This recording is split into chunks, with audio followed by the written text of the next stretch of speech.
Moto bandeko balandi nyonso ya magazine Océan du Congo Info.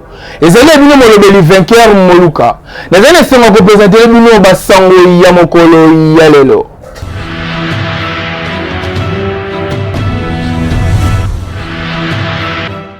Tika le dofungo la basango ya mokolo ya lelo na bokutani ya président ya parti politique ya Nouvelle Landeko Adolphe Muzito okutana kibongo na président ya Seni ndeko Denis Kadima bolanda basololi nini.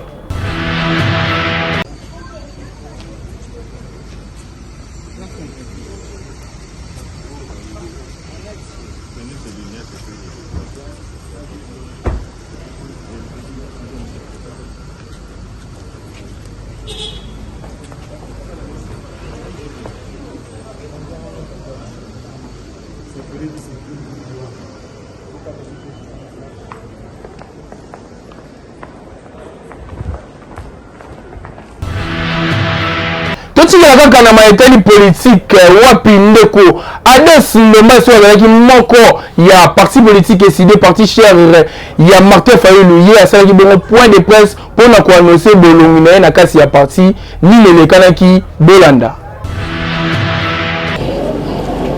Ce combat, je l'ai mené contre les bavures policières qui causent des centaines de victimes et le gouvernement s'est vu contraint de prendre en charge certaines victimes de ces bavures.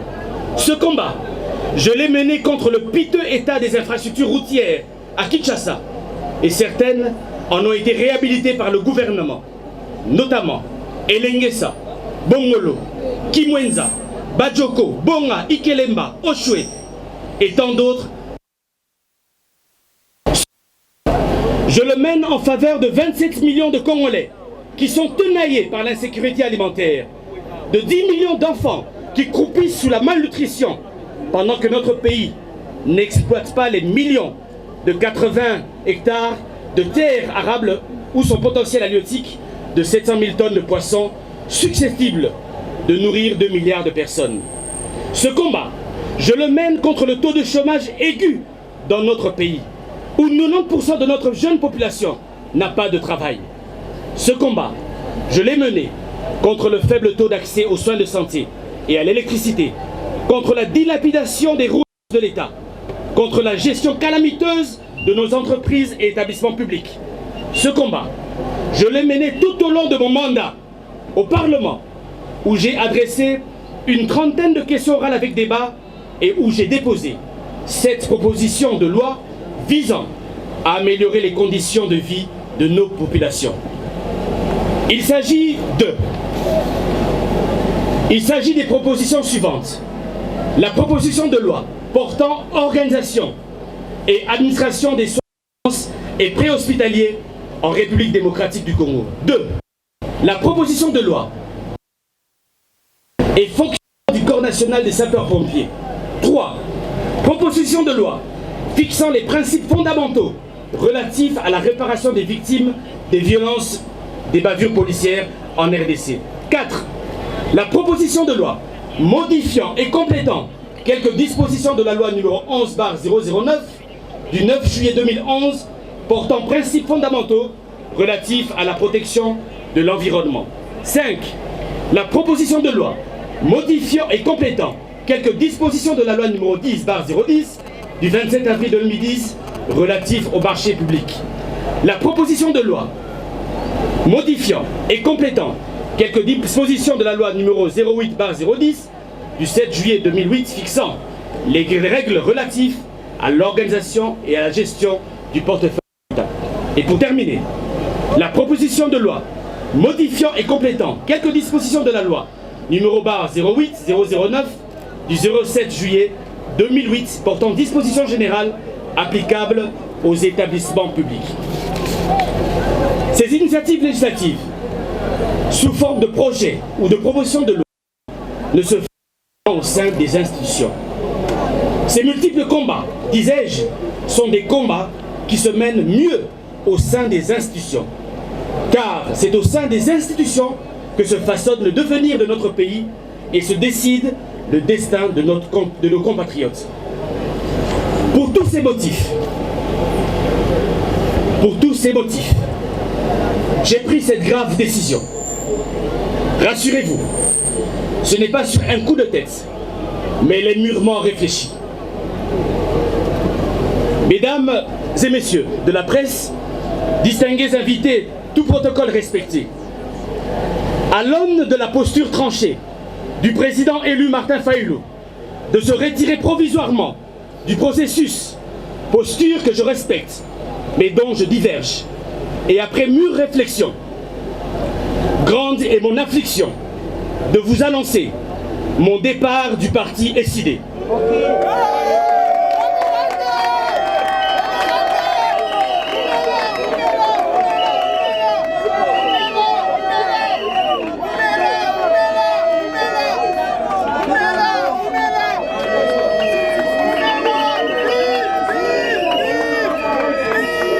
À l'aune de la posture tranchée du président élu Martin Fayulu de se retirer provisoirement du processus, posture que je respecte, mais dont je diverge, et après mûre réflexion, grande est mon affliction de vous annoncer mon départ du parti SID.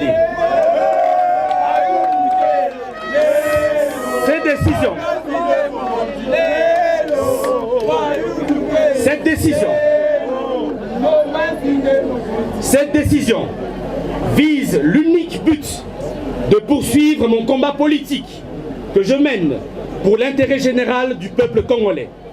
Soyez rassurés que ma vision de défendre les intérêts de mes compatriotes à l'égard du commandant du peuple, Martin Fayulu, pour son soutien et son encadrement. J'ai une grande estime pour lui et cela ne changera pas.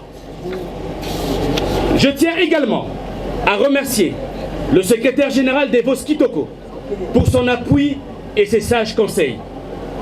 Je tiens enfin à remercier tous mes camarades du parti pour les merveilleux moments passés ensemble.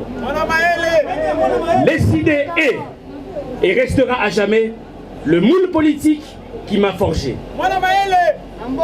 Quant à vous, presse congolaise, pour l'amour du ciel, je vous en prie, n'alimentez pas la polémique entre SID et ma personne. Je serai et resterai le porte-parole de cette jeunesse abandonnée. Je serai et resterai le défenseur des travailleurs congolais chosifiés par les expatriés. Je serai et resterai le défenseur des opprimés jusqu'à obtenir une société plus juste dans laquelle chaque Congolais trouvera sa part. Que Dieu bénisse les Congolais et Congolaises, que Dieu bénisse notre cher beau pays, je dis et je vous remercie.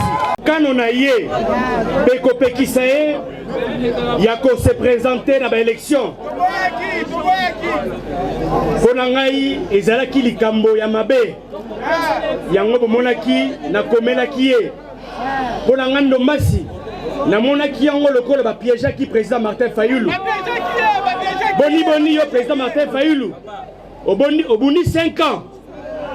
Lelo yo na mbala moko o décidé o se présenter les sous-soutés. Konangai na moni président élu abungi nzela. Yango na komelaki ye. Na ebisi président élu. Azongela maloba na ye. Mais malheureusement, dimanche le 25 juin, Nanjili Sainte-Thérèse, président élu, a persisté dans la décision naye. Yangonga yados nombasi dans le biboye. Nazali na likamorote na président élu Martin Fayulu. Nazali na likamorote na banegolanga ya SID. Tozali famille. Mengai ados nombasi, nazali représentant du peuple congolais.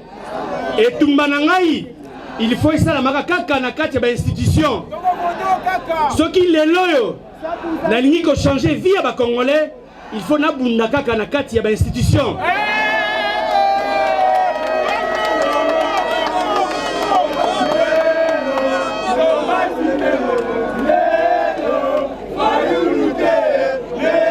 Na kati ya Congo, tozali na problème ya mai, tozali na problème ya courant. Nous avons un problème de sécurité alimentaire. Nous avons un problème de Batubitu. Mais pour la concilier, il faut tous à la CAC, à la 4 institution. Yango Moninga Nomasi n'a déposé plus de 7 propositions de loi dans le niveau du Parlement.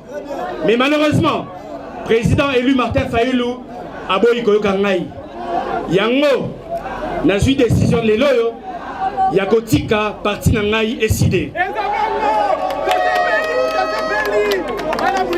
N'a continué tout Manangai pour défendre les Congolais. Oyo bazali le chosifié en République démocratique du Congo. Merci beaucoup bandeko na ngai.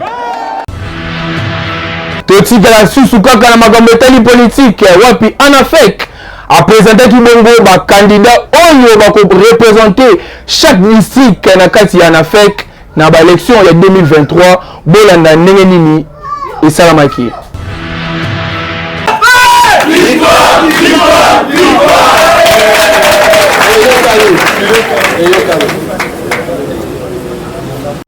Victoire, victoire. Éternel président Godin Moïse.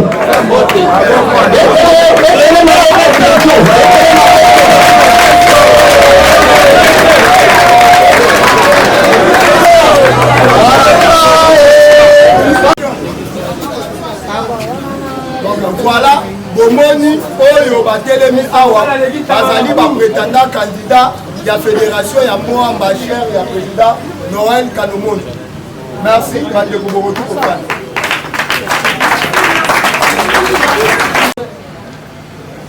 Pour l'année, parce que tu vérifies aux autres qui étaient pas pour l'année. Totindi Bino, il y a Liboso, Ezali, qui a la campagne électorale, il y a chef de l'État.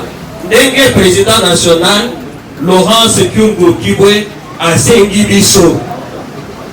Vous êtes en ordre de bataille pour soutenir et défendre le chef de l'État.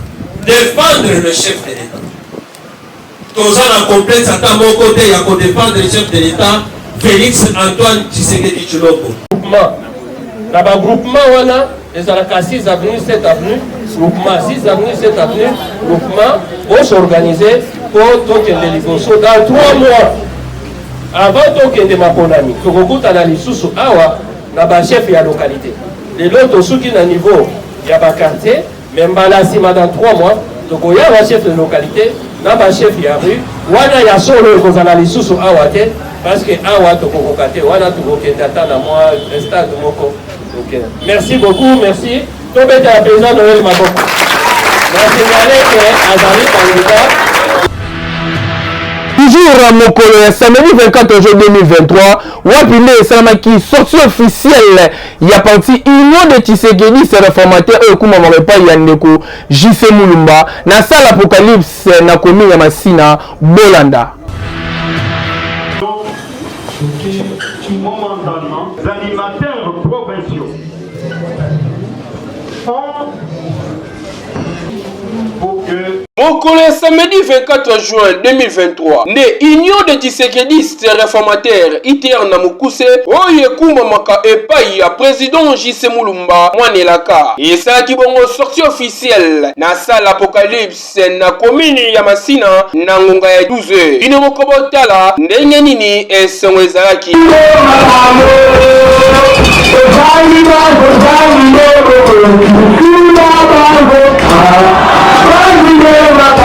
Na ordre du jour, et banaki na présentation y a quelques hauts cadres y a parti et na ba représentant y a ba province. Après wana ba salaki quelques animations ndenge kaka ezalaka na ba manifestation nyonso. Mais bango asepelaki ba sala animation na rythme ya Fachi Beton.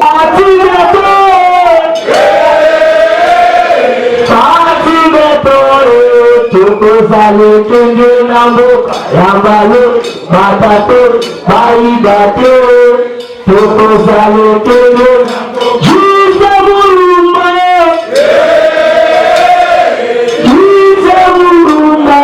tukusale tunju nambuka yambalo matato baidate tukusale tunju nambuka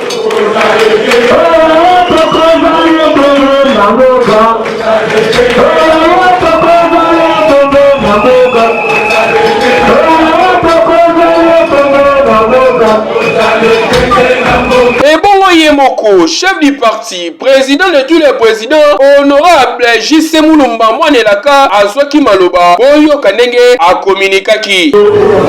Fédéraux, sectionnels et cellulaires de l'UTR. Monsieur le président du parti, regroupement et plateforme politique et distingués collègues, mesdames et messieurs, distingués invités à vos titres et qualités.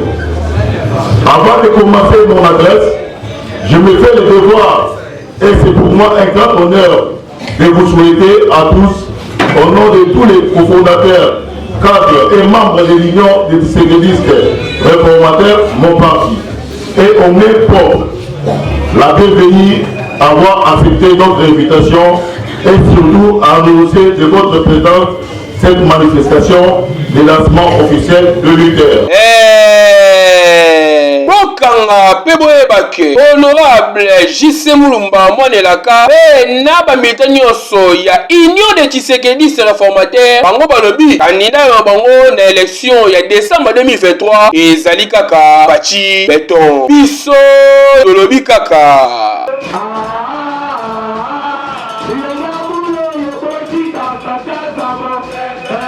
Mon collègue dimanche, le 1er juillet 2023, né, sortie officielle et ça qui a parti unification nationaliste au coup on pas ya ndeko Magwa Kashiba. Bota na nini ba militaire ba eke belé pour na ko célébrer ko yoka maloba o mokozi na bango ko yebisa bango Bolanda.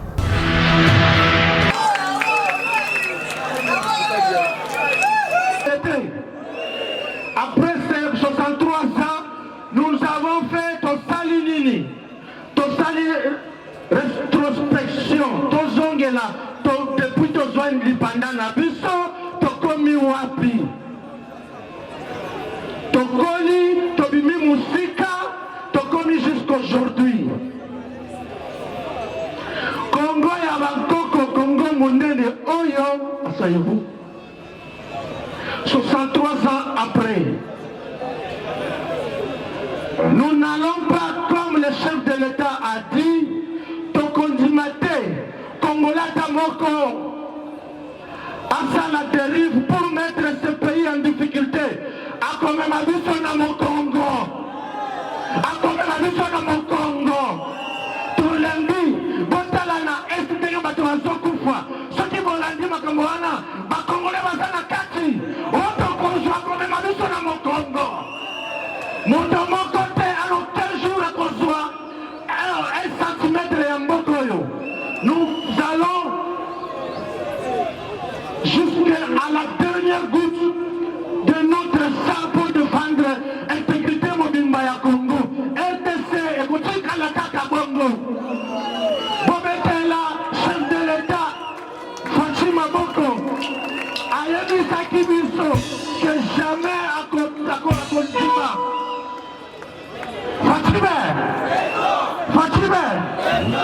tous aujourd'hui na deuxième mandat. C'est Fatima ou rien? C'est Fatima où? C'est Fatima où? Fatima. Aïe, abandon changer, faire changer Mboka Nabiso. Mboka ndenge nini oyo, 63 ans après, pour se retrouver dans l'embouteillage. Tolongwa makambo etali politique bongo tokende bongo na insécurité tokima mangu na province ya Congo central wapi bandeko bazolela insécurité eleki makasi mpona bamobembe mpe bakomeli bango kuna bino moko boyoka ndenge nini bakomunikaki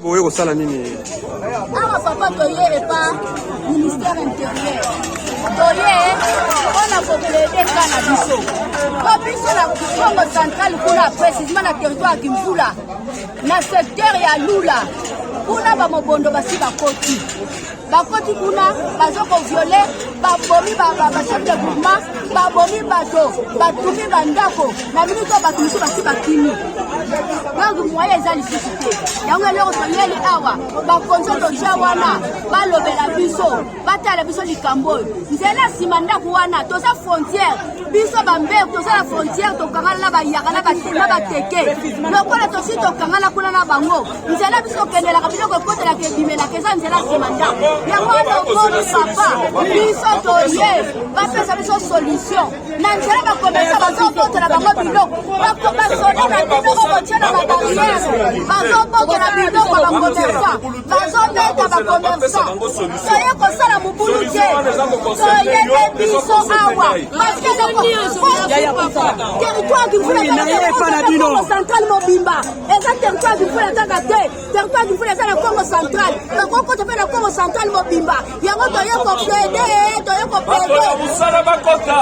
touti kimfula toza batémoin vivant ya l'événement oyo eleki na kimfula toye mpona koluka solution epa chef de l'état mpe epa ministre ya intérieur kimfula basanya bakoti bamobondo bakoti bakotelaki na nzela ya dumi bakei na nzela ya bandundu bakia kosiege juste na kimfula na collectivité na chefferie ya nini na secteur ya lula lumene bisika bazali bazobasade bazokoboma bazokoegorge bazoboma na bachef de groupement bazoboma mama totikala kaka na makambo etali insécurité na République démocratique du Congo wapi bakangaki bongo soi-disant bapolisier oyo balevaka bato mpe bapresentaki bango liboso ya média Bolanda. Un joli coup de filet a été réalisé ce jeudi 29 juin 2023 par les forces armées de la République démocratique du Congo, non loin du lieutenant-colonel Kokolo à Kinshasa. Elles viennent de mettre la main sur 2 policiers auteurs d'enlèvement de paisibles citoyens. Il s'agit du commissaire principal ou capitaine Ngoy Kibwe et de l'agent Pongo Wapongo, tous de la police nationale congolaise. Ils ont été surpris en pleine action de kidnapping d'une dame par les militaires du bataillon Grand Quartier Général de l'état-major général de FARDC. Les 2 criminels voulaient embarquer de force la victime dans leur voiture de marque.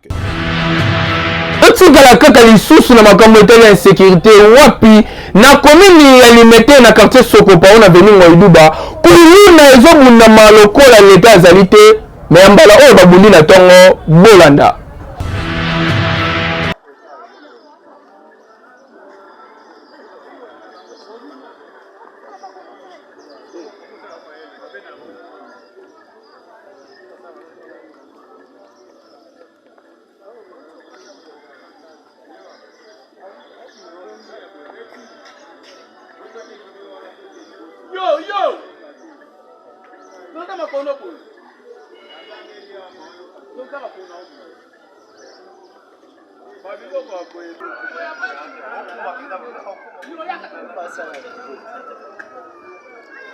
Oh, vous ça là.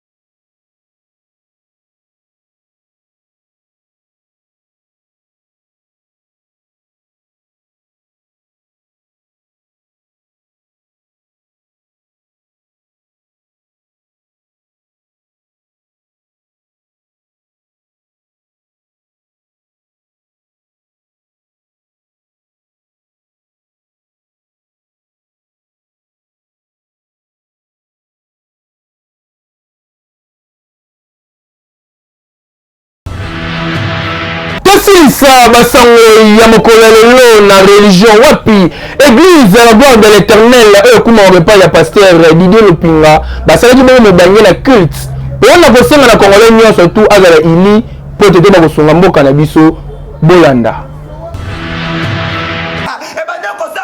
Simba te entre bango bale parce que bazaki bambanda bino webika lisolo bambanda nde bazalaka mais nakaza biso tango komaka ere ya losambo yebande ko kipe ba différence na bango wana te yebande ko kipe ba différence na bango wana te yebande ko kende na bango nyonso na bana peni na maketo ana elle n'a fanté malgré tout, Anne n'avait pas encore eu la foi, mais Anne a bandé ko sangana bango pona ko kena bango ko adorer Nzambi. Toi le chef. Baba bandé ko sangisa lipota na ye. Pona ko mema bango na silo. Pona ko gumba mela Nzambi. mpona kogumbamela nzambe ebandi akosangisa bango akendela bango na silo mpona kogumbamela nzambe.